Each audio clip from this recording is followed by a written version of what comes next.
جو آپ کے گوشے گزار ہیں، ان کو تاریخ کے اوراق کو کبھی کبھی دوہرا لینا چاہیے تاکہ ہم کو یاد دہانی ہو سکے کہ کیا کچھ ہوتا رہا ہے۔ کچھ اہل ستم، کچھ اہل حشم میخانہ گرانے آئے تھے۔ کچھ اہل ستم، کچھ اہل حشم میخانہ گرانے آئے تھے، دہلیز جو چوم کے چھوڑ گئے، دیکھا کہ یہ پتھر بھاری ہے۔ اہل ستم کون؟ East India company. کہاں سے آئے تھے؟ یورپ سے۔ کیا لینے آئے تھے؟ ہندوستان پر راج کرنے کے لیے۔ کس نام سے آئے تھے؟ تجارت۔ حضرات، یہ مختصر خلاصہ ہے ہندوستان پر راج کرنے کا خواب دیکھنے والے انگریزوں کا جو ہندوستان میں آئے تھے، لیکن ان انگریزوں کے خلاف علم بغاوت بلند کرنے والے، علم جہاد بلند کرنے والے ولی اللہ کے خاندان کے چشم چراغ شاہ عبدالعزیز محدث دہلوی وہ پہلے شخص ہیں جنہوں نے انگریز سے آزادی حاصل کرنے کے لیے اعلان جہاد بلند کیا۔ انہوں نے فتویٰ دیا تھا کہ ہم کو انگریزوں کے خلاف جہاد کرنا چاہیے۔ یہ بنیاد تھی آزادی کی لڑائی کی۔ یہ تحریک آزادی 14 اگست 1947 کی نہیں، یہ تحریک آزادی 1857 کی بھی نہیں، بلکہ اس سے بہت پہلے کی۔ بلکہ شاہ عبدالعزیز محدث دہلوی علیہ الرحمٰن، جنہوں نے نصارہ کے خلاف 1822 عیسوی میں دارالحق اور جہاد کا فتویٰ دیا اور اس فتوے کی بنیاد بالاکوٹ کی جنگ لڑی گئی۔ یہ وہ سیڑھی ہے جن کے بغیر کوئی رسول اللہ تک پہنچ ہی نہیں پا سکتا، اور بریلوی ہو یا دیوبندی یا اہل حدیث ہو، سب ان کو مانتے ہیں۔ اور انہوں نے سب سے پہلے آزادی کا جذبہ مسلمانوں میں اور علماء میں ابھارا۔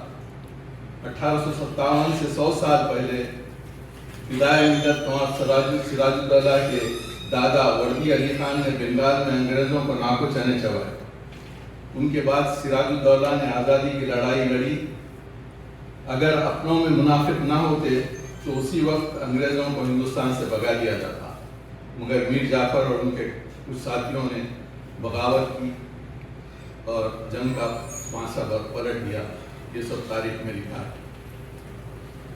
ہم مسلمان سب سے پہلے جنگ آزادی کی لڑائی میں ہر اول اس لیے بھی ہیں کہ طوق غلامی مسلمانوں نے پہنا تھا۔ حکومت مسلمانوں کی چھینی گئی تھی، اس لیے سب سے پہلے اس احساس کو محسوس کرنے والے بھی ہم ہی تھے۔ دوسری قوموں کی بنسبت مسلمانوں میں سب سے پہلے اس جہاد کا اور لڑائی کا خیال پیدا ہوا۔ بنگال میں حاجی شریعت اللہ اور نیتو میر نے جنگ لڑی۔ پنجاب میں سردار احمد شہید نے جنگ لڑی۔ سرحدی علاقے میں حاجی صاحب ترنگزئی اور فقیر کیپی نے جنگی لڑی۔ 20 جنگیں ہوئیں۔ سامعین کرام، جب انگریز اپنے فرعونی لہجے پر اتر آیا، یعنی فرعونیت پر اتر آیا، اور جب اس نے دیکھا کہ علماء کرام اس طاغوتی چراغ کو زیادہ جلنے نہیں دیں گے، تو انگریزوں نے اپنی روب دوب کے ساتھ، اپنی قوت کے ساتھ میدان جہاد میں آتا ہے۔ سید احمد شہید رحمہ اللہ علیہ اور سید اسماعیل شہید رحمہ اللہ علیہ اس کا تعاقب کرتے ہوئے بریلی سے پاکستان کے سرحد کے برابر تک اسلامی جماعت قائم کر کے یہ دعوت دیتے ہیں کہ اسلام اب بھی زندہ ہے۔ اسلام جب بھی زندہ تھا، اور اسلام کی غیرت کو کوئی نہیں مٹا سکتا، اسلام کو کوئی مٹا نہیں سکتا۔ حضرات، آزادی کے لیے ہندوستانی مسلمانوں کا یہ پہلا قدم تھا۔ سید احمد شہید نے اٹھایا۔ اس اقدام کو آگے بڑھاتے ہوئے سلطان فتح علی خان اور ان کے بعد سلطان ہند سلطان ٹیپو نے انگریزوں کے خلاف تلوار جہاد نکالی، اور انہوں نے 4 مرتبہ انگریزوں سے جنگ کی اور انہیں آگے بھگایا، اور انگریز ان کی شہادت والی لاش سے بھی ڈرتا تھا۔ 6 دن تک ان کی لاش کے پاس نہیں گیا۔ انگریز پر ایسا رعب تھا مسلمانوں کا، ہم نے کسی سے مار نہیں کھائی اور نہ کھانے دیں گے، بشرطے کہ ہم مسلمان ہیں۔ سامعین کرام، یہ تحریک ذرا آگے چلتی ہے، اور جب تھوڑا اور آگے بڑھتی ہے، ہندوستان کے اندر انگریز کے تسلط کے بعد دارالعلوم دیوبند قائم ہوتا ہے۔ انگریز کا تسلط ختم نہیں ہو پاتا۔ اب ایسا لگتا ہے کہ میدان جنگ ہے، سامنے انگریز ہے اور ادھر علماء دین، ادھر قاسم نانوتوی اور حاجی امداد اللہ مہاجر مکی مدنی رحمۃ اللہ علیہ تحریک کی سرپرستی کرتے نظر آتے ہیں، ہم انگریز کے خلاف جہاد کرتے نظر آتے ہیں۔ وہی جنگیں جب آگے بڑھی تو پھر حضرت شیخ الہند مولانا حسین احمد مدنی نے 1913 عیسوی میں تحریک ریشمی رومال چلائی، انگریز کے خلاف اپنا خفیہ نظام قائم کیا کہ انگریز جب اس کو پتہ چلا تو انگریز نے کہ رونگٹے کھڑے ہو گئے کہ یہ آخری جنگ کا منصوبہ ہے۔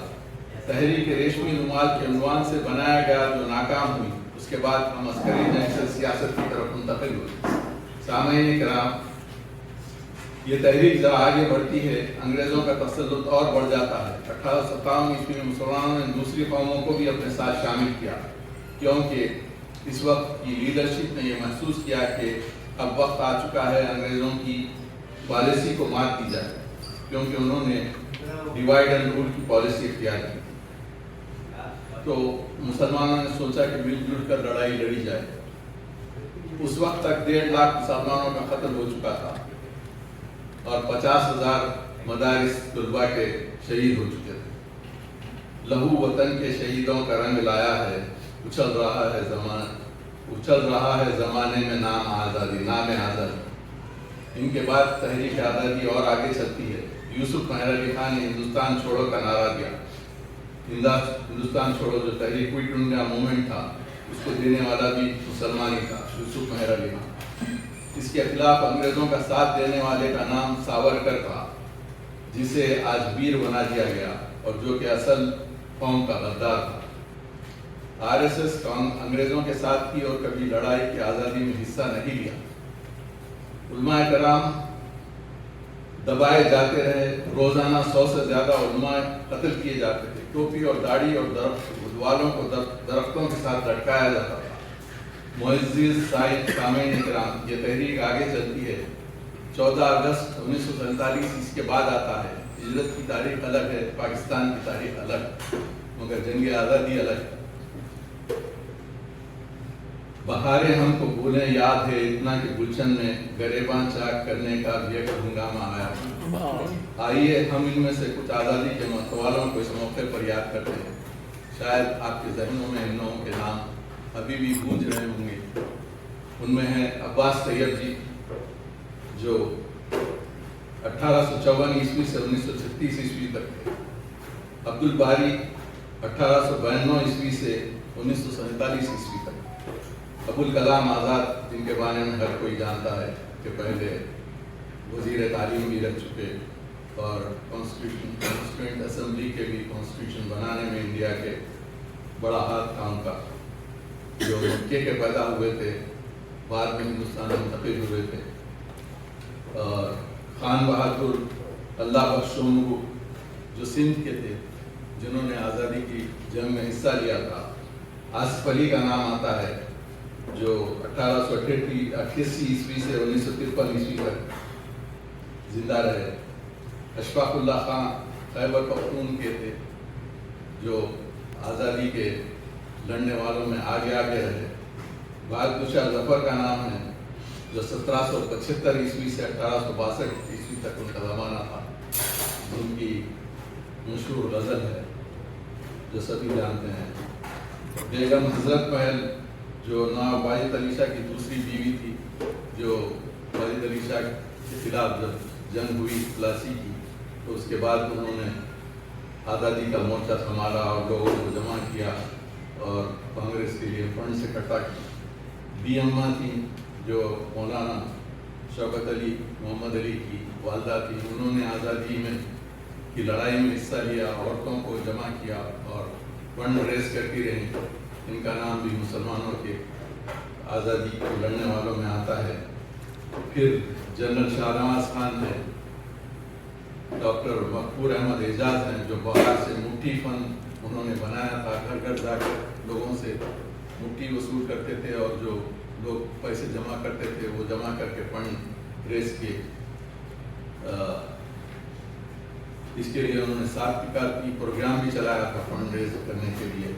تاریخ میں بڑے نام ہیں، ڈاکٹر مختار احمد انصاری تھے، اور اس کے بعد ڈاکٹر ذاکر حسین تھے، ڈاکٹر فخر الدین علی احمد تھے، حکیم اجمل خان کا نام سر فہرست آتا ہے جنہوں نے آزادی کی جنگ میں حصہ لیا، جو مسلم لیگ میں بھی رہے اور انڈین یونین مسلم لیگ میں بھی رہے، سر سید کا ساتھ دیا، علی گڑھ کے فارمیشن میں بہت کام کیا۔ عنایت اللہ شرقی تھے، خان عبد الغفار خان تھے، ایم ایم کے امیر حمزہ تامل ناڈو سے تھے، میرے سب خیال میں بشیر بھائی جانتے ہیں، ایم ایم کے امیر حمزہ ایک بڑے فریڈم فائٹر گزر چکے ہیں۔ اس کے بعد سید فضل الحسن، مولانا حسرت بوہانی ہیں، مولانا مظہر الحق ہیں، محمد علی جوہر ہیں اور ان کے بھائی شوکت علی ہیں۔ خلافت تحریک میں حصہ لینے والے تمام مسلمان تھے جو آزادی کے لڑائی میں آگے رہے۔ رفیع احمد کدوائی ہیں، راجہ حبیب الرحمان خان ہیں، سیف الدین کچلا ہیں، یہ دونوں کشمیر سے تھے۔ اور کے علاوہ نواب سعادت اللہ تو اولین آزادی کے لڑنے والوں میں تھے۔ سید محمود ہیں، سر سید کے صاحبزادے ہیں جو سرراس محمود ہیں۔ ٹیپو سلطان ہیں ہماری لسٹ میں۔ شیخ الہند مولانا محمود الحسن دیوبندی ہیں۔